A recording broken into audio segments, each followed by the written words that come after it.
Hello guys, आज मैं आपके लिए लेकर आया हूँ मीट द स्पार्टन्स मूवी की कहानी को। तो कहानी की शुरुआत में हम एक ओल्ड स्पार्टन को देखते हैं जो नवजात बच्चों को मार रहा होता है क्योंकि उसे उसके मनपसंद का कोई भी बच्चा नहीं हो रहा था। दरअसल स्पार्टन को एक ऐसा बच्चा चाहिए जिसकी बॉडी सलमान खान की तरह हो और दाढ़ी पुष्पा की तरह, लेकिन उसके घर में पहले जो बच्चा पैदा होता है वो एक मेंढक की तरह दिखता है, इसीलिए स्पार्टन उसे फेंक देता है। दूसरा बच्चा दिखने में तो ठीक ठाक था, लेकिन उसकी बॉडी जॉन इब्राहिम की तरह नहीं थी, इसीलिए ओल्ड स्पार्टन उस बच्चे को एक फैमिली को अडॉप्ट करवा देता है और तीसरा जो उसका बच्चा होता है उसे वो रख लेता है क्योंकि वो बच्चा सिक्स पैक और दाढ़ी लेकर पैदा हुआ था और उसके पास एक मस्क्यूलर बॉडी था। इसीलिए ओल्ड स्पार्टन उस बच्चे को एक्सेप्ट करता है और उस बच्चे का नाम रखता है लियोनिदास। अब ऐसे ही कुछ और साल गुजर जाता है और हम देखते हैं कि लियोनिदास को उसके ग्रैंड मदर युद्ध कला सिखा रहा होता है। इसी दौरान लियोनिदास उसके ग्रैंड मदर के जबड़े में एक पंच मारता है जिससे उसके ग्रैंड मदर के 32 दांत बाहर निकल जाता है। अब ऐसे ही फिर से कुछ और साल गुजर जाता है और हम देखते हैं कि लियोनिदास अभी काफी बड़ा हो चुका है, लेकिन उसकी ट्रेनिंग अभी तक खत्म नहीं हुई। यहाँ पर उसको ट्रेन करने के लिए उसके ऊपर कोड़े बरसाया जाता है और उसके अखरोट में डॉग फूड लाकर उसे एक कुत्ते को खाने के लिए छोड़ दिया जाता है, जो कि दिखने में काफी घिनौना है और इससे लियोनिदास को काफी दर्द भी होता है। इसके बाद अगले सीन में हम लियोनिदास को एक बर्फीले जगह पर देखते हैं जहाँ पर उसे उस जगह पर सर्वाइव करने के लिए ट्रेन किया जा रहा था। इसी दौरान उसे वहाँ पर एक KFC का बर्गर मिलता है, लेकिन उसका स्वाद उसे अच्छा नहीं लगता, इसीलिए वो उसे फेंक देता है। तभी वहाँ पर एक पेंगुइन भी आ जाता है जो कि उस बर्फीले इलाके का सबसे खतरनाक पेंगुइन है और वो इंसानों को मारने में 2 मिनट का भी वक्त नहीं लगाता। लेकिन इस बार वो लियोनिदास के सामने आकर नाचने लगता है और इसी मौके का फायदा उठाकर लियोनिदास उसे जान से मार डालता है। इसके बाद लियोनिदास उस पेंगुइन की खाल को पहनकर महल में वापस आता है और उसे काफी अच्छी तरीके से महल में स्वागत किया जाता है। दरअसल लियोनिदास की ट्रेनिंग अभी खत्म हो चुका है और वो अभी स्पार्टन का राजा है। खैर इधर लियोनिदास को स्वागत करने के लिए मार्गो नाम की एक लड़की आती है और वो अपनी जवानी को भरपूर लियोनिदास को दिखाती है, जिसको देखकर लियोनिदास उसके प्यार में पागल हो जाता है और उसके साथ शादी करने के लिए उसे प्रपोज करता है। तभी हम देखते हैं कि मार्गो लियोनिदास के चेस्ट पर कुछ नंबर लिखती है, जिसको देखकर लियोनिदास को कुछ भी आइडिया नहीं होता। इसीलिए वो मार्गो से इसके बारे में पूछता है और मार्गो से बताती है कि उसके प्राइवेट पार्ट में लगे हुए लॉक का पासवर्ड है, यानी वो लियोनिदास के साथ शादी करने के लिए और अपनी सील तोड़वाने के लिए राजी है। खैर इसके बाद फिर से सीन कुछ सालों के लिए शिफ्ट होता है और हम देखते हैं कि लियोनिदास की शादी हो चुका है और उसका एक बच्चा भी है। लियोनिदास उस बच्चे को भी खुद की तरह ही ट्रेन करता है जैसा कि उसके साथ बचपन में किया गया था। वहीं दूसरी तरफ मार्गो अपने बेटे और बाबू को फाइट करते हुए देख रही थी और इसका मजा ले रही थी। तभी वहाँ पर लियोनिदास का सेनापति, जिसका नाम था केविन सॉर्बो, लियोनिदास के पास आता है और उससे कहता है कि उनसे मिलने के लिए एक दूत आया है। अब लियोनिदास उस दूत से मिलने के लिए जाता है और उसको किस करके अपने देश में स्वागत करता है। वहीं दूसरी तरफ दूत को ये सब कुछ काफी अजीब लगता है और वो लियोनिदास से कहता है कि ये सब कुछ क्या घटिया मजाक है, जिसके जवाब में लियोनिदास कहता है कि उसके देश में सभी मर्द एक दूसरे को किस करके ही वेलकम करते हैं। साथ ही साथ वो ये भी कहता है कि वो लोग औरतों के साथ हाई फाई करके एक दूसरे को वेलकम करते हैं। अब ये सब कुछ देखकर वो दूत काफी परेशान हो जाता है और तभी वो देखता है कि मार्गो, जो कि लियोनिदास की वाइफ है, वो उसे काफी गंदे गंदे इशारे कर रही थी, जैसे कि वो उसका काला घोड़ा लेना चाहती है। खैर इसके बाद लियोनिदास उस दूत को पीट ऑफ डेथ यानी मौत के गुफा के पास लेकर जाता है और उससे पूछता है कि वो यहाँ पर किस लिए आया है, जिसके जवाब में वो कहता है कि उसे पारसी राजा जायरस ने भेजा है, जो कि काफी शक्तिशाली है और वो इस दुनिया में राज करना चाहता है। इसीलिए वो चाहता है कि लियोनिदास बिना युद्ध करे ही हार मान ले, जिससे वो उसके देश यानी स्पार्टन को कब्जा कर सके। साथ ही साथ वो ये भी कहता है कि राजा जायरस ने ये भी कहा है कि वो स्पार्टन की औरतों को काफी खुश रखेगा और उन्हें नाइकी शूज पहनाएगा। अब ये सब कुछ सुनने के बाद लियोनिदास उस दूत के ऊपर काफी गुस्सा होता है और अपने प्रजा की तरफ देखने लगता है। इसके बाद जब वो अपने हथियार को निकाल कर उस दूत को मारने के लिए पीछे की तरफ देखता है, तभी वो देखता है कि वो दूत मार्गो की दूध पी रहा था। अब ये सब कुछ देखने के बाद लियोनिदास उस दूत के ऊपर और भी ज्यादा गुस्सा हो जाता है और उसे लात मारकर पीट ऑफ डेथ यानी मौत की गुफा में फेंक देता है।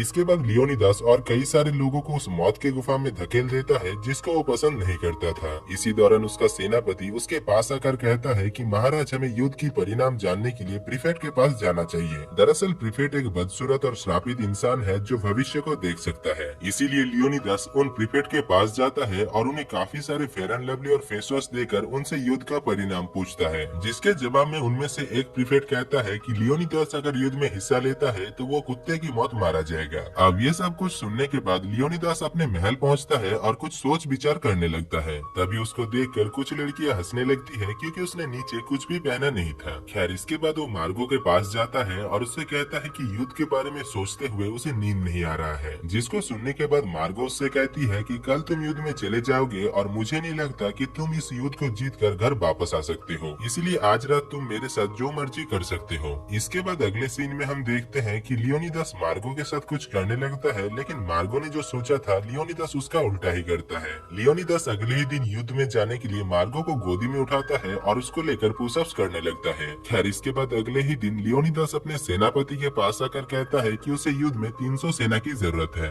लेकिन इसके जवाब में सेनापति कहता है कि उनके पास सिर्फ 10 ही सेना है क्योंकि कोई भी किंग जायरस के साथ लड़ना नहीं चाहता है। तभी लियोनिदास देखता है कि वहाँ पर एक लड़का आ रहा था जो कि दरअसल सेनापति का बेटा, जिसका नाम सोनियो है। खैर, लियोनिदास उसे युद्ध में चलने के लिए कहता है, लेकिन सेनापति कहता है कि वो मेरा बेटा है और वो युद्ध में लड़ने नहीं जाएगा। पर फिर भी लियोनिदास किसी तरीके से अपने सेनापति को राजी कर लेता है और उसके बेटे को युद्ध में लेकर जाता है। इसी दौरान वहाँ पर लियोनिदास की वाइफ मार्गो पहुँच जाती है और वो लियोनिदास को एक मंगलसूत्र पहनाकर उसे युद्ध को जीत कर वापस आने के लिए कहती है। तभी वहाँ पर टेरिट्रो नाम का एक पंडित आता है और वो लियोनिदास से कहता है कि किंग जायरस काफी ज्यादा शक्तिशाली है और उससे जीतना नामुमकिन है, इसलिए वो लियोनिदास को उसके सामने हार मानने के लिए कहता है। लेकिन लियोनिदास हार मानने से मना कर देता है और वो अपने सेना के पेट में 6 पैक बनाकर उन्हें भी स्ट्रॉन्ग बना देता है। इसी दौरान हम देखते हैं कि टेरिट्रो किंग जायरस को एक मैसेज करता है, यानी वो दोनों एक दूसरे के साथ मिले हुए हैं। खैर, इधर लियोन अपने सेना को लेकर किंग जायरस के ऊपर हमला करने के लिए नाचते हुए वहाँ से निकल पड़ता है।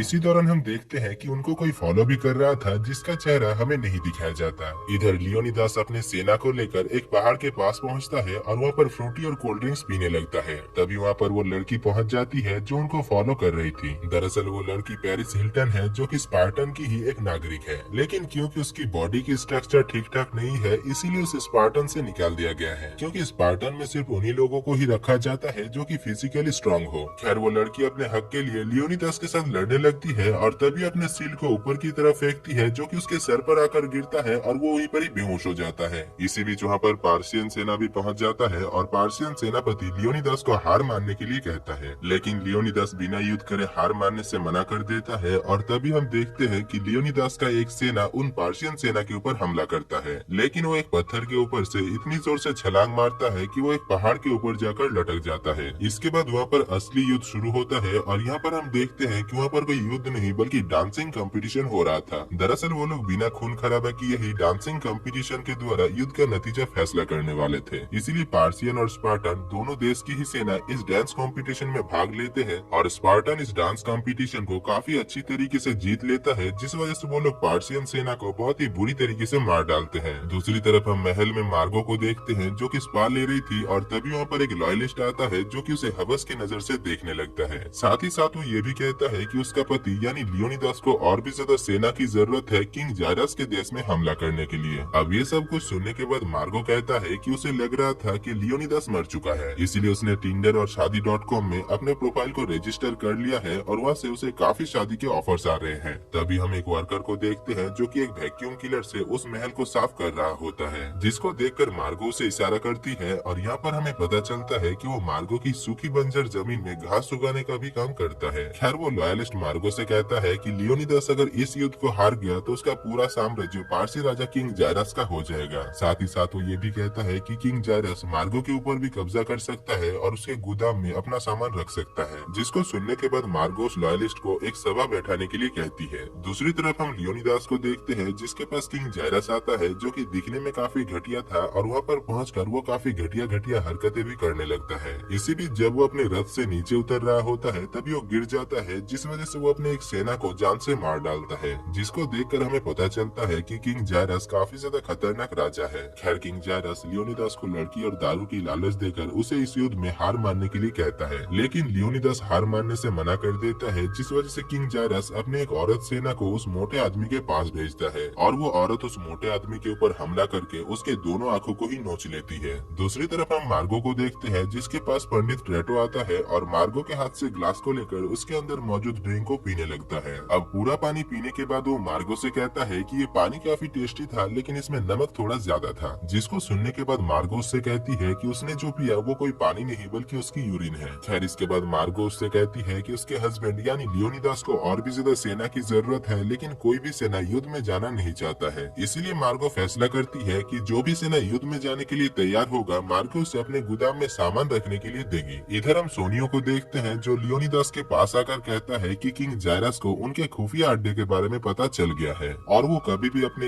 1 लाख सेना को लेकर यहाँ पर आ सकता है और हमारे पास सिर्फ 10 ही सेना है। अब ये सब कुछ सुनने के बाद लियोनिदास समझ जाता है कि वो इस युद्ध में हार जाएगा, पर फिर भी वो हार नहीं मानता। इसी दौरान वो अपने मोटे और अंधे सेना को अपना मंगलसूत्र देता है और उसे मार्गो के पास पहुँचाने के लिए कहता है। इसके बाद थोड़ी देर में वहाँ पर पारसी सेना और किंग जायरस पहुँच जाता है और वो लियोनिदास को उसके सामने सर झुकाने के लिए कहता है, लेकिन लियोनिदास जब सर झुकाने से मना कर देता है तभी किंग जायरस उससे कहता है कि उसके शूज के लेस खुले हुए हैं। इसीलिए लियोनिदास अपने शूज को बांधने के लिए नीचे की तरफ झुकता है और राजा जायरस ये सब कुछ देखकर अपने सेना से हाई फाई करता है, क्योंकि उसने लियोनिदास को उसके सामने झुका दिया है। इधर लियोनिदास और उसका सेना भी किंग जायरस के ऊपर हंसने लगता है, क्योंकि स्पार्टन में सिर्फ लड़कियां ही हाई फाई करते हैं। खैर अपने ऊपर हंसते हुए देखकर किंग जायरस काफी गुस्सा हो जाता है और वो कॉल करके अपने 1 लाख सेना को बुलाने लगता है। दूसरी तरफ हम मार्गो को देखते हैं जो सभी सेना के पास आकर उन्हें अपना सामान दिखाता है और उन्हें युद्ध में जाने के लिए राजी करता है। इधर हम स्पार्टन को देखते हैं जो पार्शियन सेना के ऊपर हमला करता है और एक एक करके पार्शियन सेना को मारने लगता है।